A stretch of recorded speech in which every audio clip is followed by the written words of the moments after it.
Alongside head Javelina women's basketball coach Michael Madrid, I'm Mark and Sarah for Javelina Athletics as Coach Junior team get ready to finally get this 2020-21 season started. Friday and Saturday you'll have Arkansas, Fort Smith in here. How ready do you expect this team to be when that first tip-off finally rolls around? You know, the thing about it, and we talk to our team about this every day, is we are just thankful for the opportunity. And we tell them, you know, be thankful when you step out here.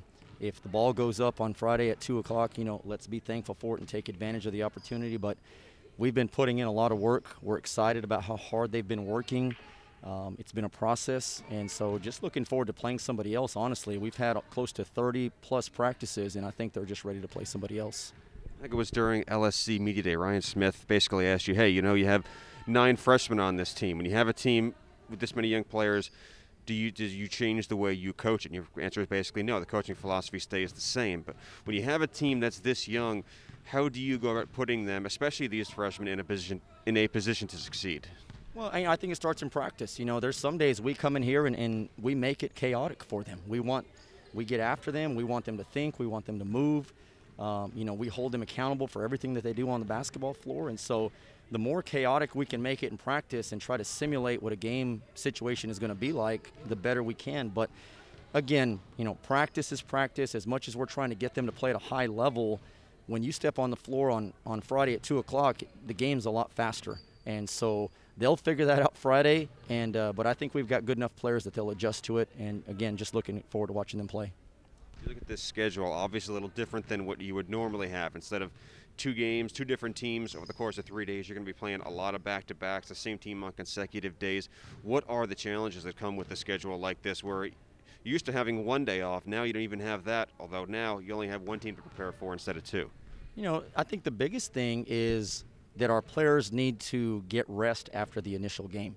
And so, you know, when you get to conference tournament, you have to play back-to-back. Sometimes you play in Thanksgiving tournaments, you play back-to-back. And so for me, this is just setting them up for what they've been doing their whole life. You know, in high school games, you play Thursday, Friday, Saturday. And so this isn't something that they're not accustomed to doing. Obviously, they're going to use a lot more physical exertion. But, you know, as long as they get rest, I think we'll be fine. From a coaching standpoint, honestly, I love it. We do 1 scouting report. You know, we do 1 scouting report. We tweak a few things here or there between games, and let's go. And so we'll learn a lot about them on Friday. We'll make some few tweaks going into Saturday. But more than anything else, just want to get out and battle somebody else. What are the goals and the expectations you and your staff have for this team that you guys can point to and say, if we accomplish this or we do these things, then it'll be a successful season? Well, the biggest one is just growing as a family. And, you know, that started again this summer. I know we've talked about that, but, you know, Zoom meetings, developing relationships with one another, building a culture.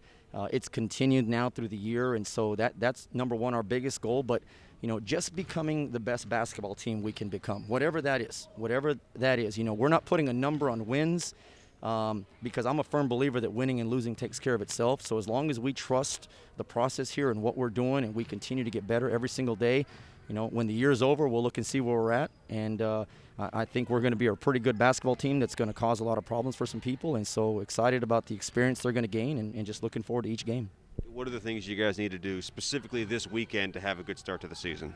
You know, number one is, you know, we talk about this all the time. We've got to take care of the basketball. We've got to make good decisions. We have to be able to execute offensively. We've got to be able to block out defensively, keep them off the glass. They're really athletic. They have a lot of experience returning, 6-7 players that played a lot of minutes last year. You know, and then defensively, we just got to be in really good positions. We've got to communicate.